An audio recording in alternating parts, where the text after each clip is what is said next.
இன்றைக்கி என்ன பார்க்க போகிறோம்னா ஹாரிசான்டல் மில்லிங் மிஷின் பற்றி தான் வந்து பார்க்க போகிறோம். இது 10 நிமிஷத்தில் வந்து பார்க்கக்கூடிய ஒரு டாபிக் இல்லை, அதனால் இது வந்து வீடியோ போடுறேன். கீழே இருக்கிற பசங்களாம் அந்த லேத்தை வந்து பார்த்துக்கோங்க. இந்த லேத்து பார்த்துக்கோங்க. அதே போல் இந்த கீழே உட்காந்து அந்த பசங்களாம் லேத்தை வந்து பார்த்துக்கோங்க. அடுத்தது இந்த மில்லிங் மிஷின் வந்து பார்த்துக்கோங்க. ட்ரில்லிங் வந்து அதை நடத்திட்டேன் கிளாஸில். திருப்பியும் வந்து நான் வந்து சொல்கிறேன். இப்போதைக்கு வந்து இந்த ஹாரிசான்டல் மில்லிங் மிஷின்னா என்னது அப்படிங்கிறத மட்டும் நம்ம வந்து பார்க்கலாம். அதாவது வந்து பொதுவாக எதுக்கு நம்ம வந்து மில்லிங் மிஷினுக்கு வந்து போகிறோம் அப்படின்னு வந்து பார்த்தோன்னா, இப்போ ஒரு லேத் வந்து என்னென்னா ரவுண்டு ஒர்க் பீஸ் தான் வந்து ஹேண்டில் பண்ணோம். ஆனால் மில்லிங் மிஷினை பொறுத்த வரைக்கும் ஃப்ளாட்டு ஒர்க் பீஸ் ரொம்ப வந்து என்னென்னா, அதாவது இப்போ ஒரு ஸ்கொயர் எப்படி இருக்குது அது வந்து என்ன ரொம்ப ஃப்ளாட்டாக இருக்குது. அதை வந்து நம்ம இதில் வந்து பொருத்தி நம்ம வந்து எடுக்க முடியாது. நம்ம வந்து லேத்தில் வச்சு நம்ம இது பண்ணோம்னா பயங்கரமாக வைப்ரேஷன் வந்து வரும். அதை வந்து நம்ம வந்து மிஷினே வந்து பண்ண முடியாது. அப்படியே நம்ம வந்து அதை நம்ம எடுக்க பார்த்தாலும் அது என்ன, அது ரவுண்டாக மாறிடும். அதனால் நம்ம என்ன பண்ணுறோன்னா, இந்த மேலே ஒரு ஸ்கொயர் ஷேப்பில் இருக்கிறத வந்து மேலே வந்து அது சர்ஃபேஸை வந்து நம்ம வந்து மிஷினிங் பண்ணோன்னா நம்ம என்ன எதுக்கு போகிறோன்னா, அந்த மில்லிங் மிஷினுக்கு வந்து போகிறோம். அதுக்கு தான் வந்து இது போகிறோம். அது வந்து தெரிஞ்சுக்க வேண்டியது, ஜென்ரலாக தெரிஞ்சுக்க வேண்டியது. பொதுவாக வாட் இஸ் மில்லிங் மிஷின் அப்படின்னு வந்து கேட்டோன்னா, நீங்கள் வந்து அந்த ஃப்ளாட் ஒர்க் பீஸ்ன்னு கூட ஃப்ளாட் ஒர்க் பீஸை வந்து மிஷின் பண்ணக்கூடியது அப்படின்னு கூட எழுதலாம். அதே போலனா இது வந்து என்னென்னா மல்டி பாயிண்ட் கட்டிங் டூல். இது வந்து ஒரு மல்டி பாயிண்ட் கட்டிங். எப்படி லேத் வந்து ஒரு மல்டி பாயிண்ட் கட்டிங் டூல், நிறைய கட்டர்ஸ் வந்து இருக்குது. அதான் வந்து என்ன ட்ரில்லு வந்து எப்படி வந்து மல்டி பாயிண்ட் கட்டிங் டூல் அப்படின்னு சொல்லுமோ, அதே போல் இது வந்து ஒரு மல்டி பாயிண்ட் கட்டிங் டூல் தான். இது வந்து ஒரு பழமையான இயந்திரம் தான். ஓகே, இது வந்து என்னென்னா கன்ஸ்ட்ரக்ஷன் பொறுத்த வரைக்கும் எப்படி எழுதணும்னா, எந்த இடத்துல இருக்குது பேஸ் வந்து என்ன பண்ணுது, மிஷினை எல்லாமே சப்போர்ட் பண்ணக்கூடியது வந்து பேஸ் தான். இது வந்து கேஸ்ட் அயனால் உருவாக்கப்பட்டிருக்கும் அப்படின்னு வந்து எழுதணும். காலம் வந்து என்னென்னா, காலம் வந்து பேஸுக்கு சைடில் வந்து என்னென்னா ரேஸ் ஆகிருக்கும் அப்படின்னு வந்து எழுதணும். அதே போல் இது வந்து என்ன ஷேப்பில் இருக்கும்னு பார்த்தா ஆலோ ஷேப், உள்ளார எதுவுமே இருக்காது. அந்த பைப் எப்படி இருக்கும் அதே போலனா ஆலோ ஷேப்பில் இருக்கும்.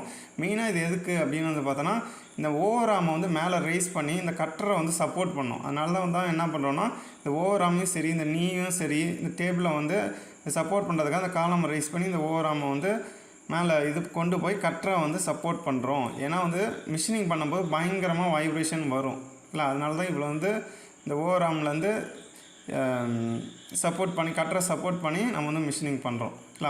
இந்த ஒவ்வொரு இடத்துலையும் என்னென்னா, ஒவ்வொரு இடத்துலையும் இன்னொரு இப்போ காலம்லேருந்து நான் நீ வந்து சொல்லும்போது ஒரு மூமெண்ட் இருக்கும். அதே போல் நீலேருந்து நான் சேடல் சொல்லும்போது ஒரு மூமெண்ட் இருக்கும். அதே போல் சேடல்லேருந்து நான் வந்து டேபிள்னு சொல்லும்போது இங்கே ஒரு வீல் கொடுத்துருக்காங்க பாருங்கள். இந்த வீல் நவுத்துனா அந்த உள்ளார இருக்க ஒயிட் டைரெக்ஷனில் வந்து பார்ப்போம். இப்போ சேடல் வந்து எக்ஸ் டைரெக்ஷன்னா, சேடல் வந்து எக்ஸ் டைரெக்ஷன் நான் சொன்னோன்னா, இந்த இங்கே ஒரு டேபிள் கொடுத்துருக்காங்க பாருங்கள், இங்கே ஒரு ஃபீடு கொடுத்துருக்காங்க பாருங்கள். இது வந்து ஒயிட் டைரெக்ஷனில் வந்து போகும். இந்த நீயை தூக்குனா இசட் டைரெக்ஷனில் போகும். எப்பொழுதுமே நீ வந்து இசட் டைரெக்ஷன் வந்து சொல்லணும். டேபிள் பொறுத்த வரைக்கும் என்னென்னா எக்ஸ் ஒய் டைரெக்ஷன் வந்து சொல்லலாம். இது வந்து இந்த சேடலில் நவுத்துறதுக்கு இங்கே வீல் கொடுத்துருக்காங்க. நீயை நவுத்துறதுக்கு இந்த இடத்துல வீல் கொடுத்துருக்காங்க. 1 2 3 3 வீல் வந்து கொடுத்துருக்காங்க எக்ஸ் ஒய் இசட்டை நவுத்துறதுக்கு. எப்பொழுதுமே நீயில் வந்து என்னென்னா ஹேண்டில் கொடுத்துருக்காங்க அப்படின்னு தான் எழுதுவாங்க. அதே போல் இந்த சேடல் பற்றி சொல்லும்போது சேடலில் நவுத்துறதுக்கு வீல் இருக்குது அப்படின்னு எழுதணும். அதே போல் இந்த சேடலுக்கு மேலே இருக்க அந்த டேபிளை வந்து நவுத்துறதுக்கு வீல் இருக்குது. அதே போல் இந்த கைட்வேஸ் இருக்குது அப்படின்னு வந்து கன்ஸ்ட்ரக்ஷனில் எழுதணும். இதே வந்து ஒரு ஒர்க்கிங் கைடானா ஒர்க் பீஸ் வந்து இந்த கைட்வேஸில்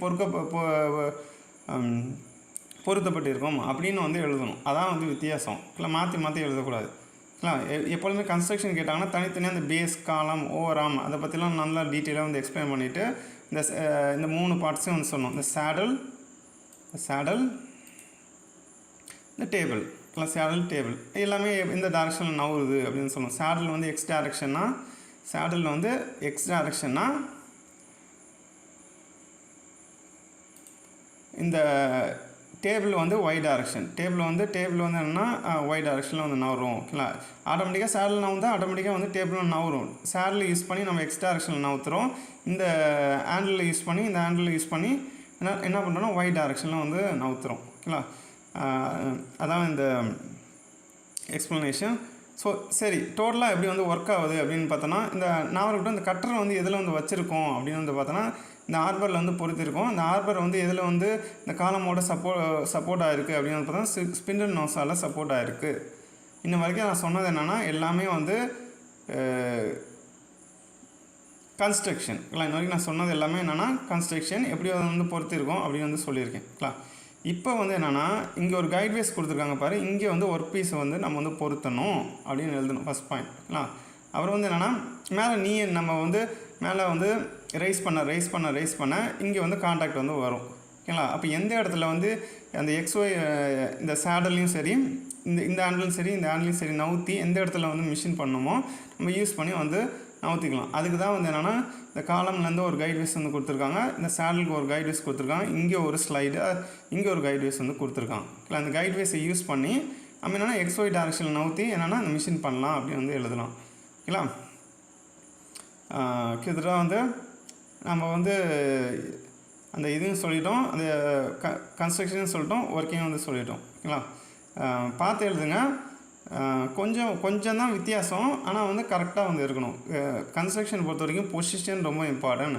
இதை பொறுத்த வரைக்கும் ஒர்க்கிங் பொறுத்த வரைக்கும் அந்த ஒர்க் பீஸை எப்படி நம்ம வந்து ஒர்க் பீஸை நம்ம அதை ஃபிக்ஸ் பண்ணுறதுலேருந்து எப்படி மிஷின் பண்ணுறோம் அப்படிங்கிறதுல வந்து நம்ம வந்து சொல்லணும் ஓகேங்களா.